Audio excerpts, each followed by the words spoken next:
নমস্কার বন্ধুরা, চন্দনা কুকিং স্টাইলে সবাইকে স্বাগত। আজ চলে এসেছি একেবারে নরম ও স্পঞ্জি কেক কীভাবে সহজে বাড়িতে তৈরি করে নেওয়া যায় সেটা এই ভিডিওতে শেয়ার করছি। এই কেকটা কিন্তু একেবারে কম খরচে যে কেউ বাড়িতে বানিয়ে নিতে পারবে। তো চলো ভিডিওটি শুরু করা যাক। এখানে নিয়ে নিয়েছি এক বাটি লাল মিশ্রি। এখানে চিনিও নেওয়া যেতে পারে, তবে চিনিটা আমাদের স্বাস্থ্যের পক্ষে খুবই খারাপ, তাই আমি এখানে এক বাটি লাল মিশ্রি মিক্সিতে গুঁড়ো করে নিচ্ছি। মিষ্টিটা গুঁড়ো করে নেওয়া হয়ে গেছে, এবার একটা পাত্রের মধ্যে ঢেলে নেব।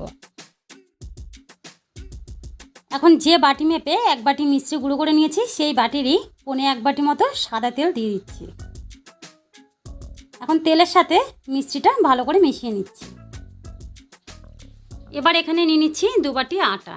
এই কেকটা ময়দা দিয়েও তৈরি করা যায়, তবে ময়দার থেকে আটা দিয়ে তৈরি করলে আমাদের স্বাস্থ্যের পক্ষে ভালো, তাই এখানে 2 বাটি আটা নিয়ে নিলাম। এবার দিয়ে দিচ্ছি 2 চামচ কর্নফ্লাওয়ার আর সামান্য একটু লবণ। এখন এর মধ্যে দিয়ে দিচ্ছি লিকুইড দুধ। দুধটা আমি আগে থেকেই জাল দিয়ে ঠান্ডা করে রেখেছি। এবার অল্প অল্প করে দুধ দিয়ে আটাটা মেখে একটা ব্যাটার তৈরি করে নেব। একবারে বেশি দুধ দিলে ব্যাটারটা পাতলা হয়ে যাবে, তাই অল্প অল্প করে দুধ দিয়ে মেখে নিচ্ছি।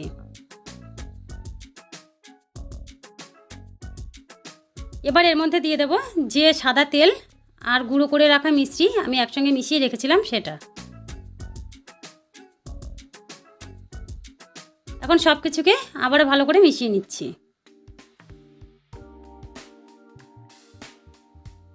সব কিছু ভালো করে মেশানো হয়ে গেছে আর ঘনত্বটা ঠিক এই রকম হয়েছে। এবার এর মধ্যে দিয়ে দিচ্ছি 1 চামচ ভিনিগার। এর মধ্যে ভিনিগার দিলে কেকটা বেশি স্পঞ্জি হয়। আর দিয়ে দিচ্ছি 1 চামচ বেকিং পাউডার আর 1/2 চামচ বেকিং সোডা আর দিচ্ছি 1/2 চামচ ভ্যানিলা এসেন্স। এবার সব কিছুকে ভালো করে মিশিয়ে নিচ্ছি। আর এখন আমার কেকের ব্যাটারটা একেবারে তৈরি হয়ে গেছে। পারফেক্ট ব্যাটার তৈরি হয়েছে সেটা কি করে বুঝবো? এইভাবে একটু হাতে করে ওপরে তুললে দেখো নিচে পড়ে মিশে যাচ্ছে, ঠিক এতটা ঘন হবে।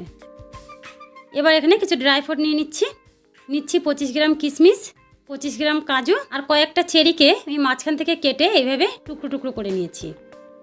এবার এর মধ্যে সামান্য একটু আটা মিশিয়ে ভালো করে মেখে তারপরে ব্যাটারের সঙ্গে মিশিয়ে নেব, না হলে ড্রাই ফ্রুটগুলো একেবারে কেকের নিচে চলে যাবে। এবার দিয়ে দিচ্ছি ব্যাটারের মধ্যে। এবার সব কিছু আবারও মিশিয়ে নিচ্ছি। এখন একটা বাটির মধ্যে তেল ব্রাশ করে নিচ্ছি। খুব ভালো করে বাটির চারিপাশে এইভাবে তেল ব্রাশ করে নিচ্ছি। এখন এখানে একটা সাদা কাগজকে আমি এইভাবে গোল করে কেটে বাটির মধ্যে বসিয়ে দিচ্ছি। এখন কাগজের ওপর থেকে এইভাবে আবারও তেল ব্রাশ করে দিচ্ছি। তোমরা এখানে বাটার পেপার দিয়ে নিতে পারো, আমার কাছে বাটার পেপার ছিল না, তার জন্য আমি কাগজ নিয়ে নিয়েছি। এবার পুরো ব্যাটারটা বাটির মধ্যে ঢেলে দিচ্ছি। এখন হাতে করে বাটিটা এইভাবে একটু ট্যাপ করে নিচ্ছি যেন ভেতরে একটুও ফাঁকা না থাকে। এখানে কড়াইয়ের মধ্যে নিয়ে নিয়েছি কিছুটা লবণ। এখন লবণটা কড়াইয়ের মধ্যে এইভাবে ছড়িয়ে নিচ্ছি। এবার এর মধ্যে একটা স্ট্যান্ড বসিয়ে দিচ্ছি।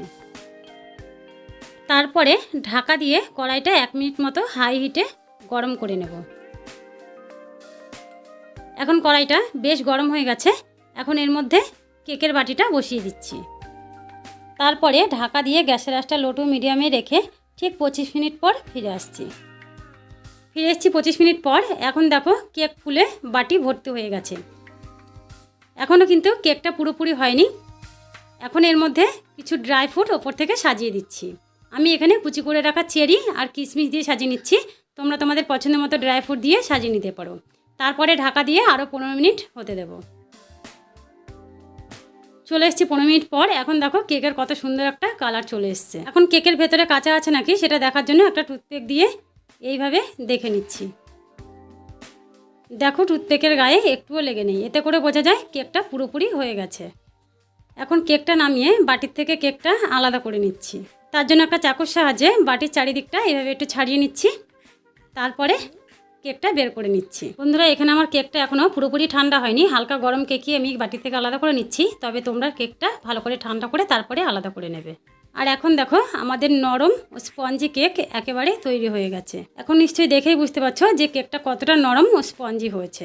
এখন কেকের পেছন থেকে এইভাবে কাগজটা তুলে নিচ্ছি। দেখো খুব সহজেই কাগজটা উঠে আসছে।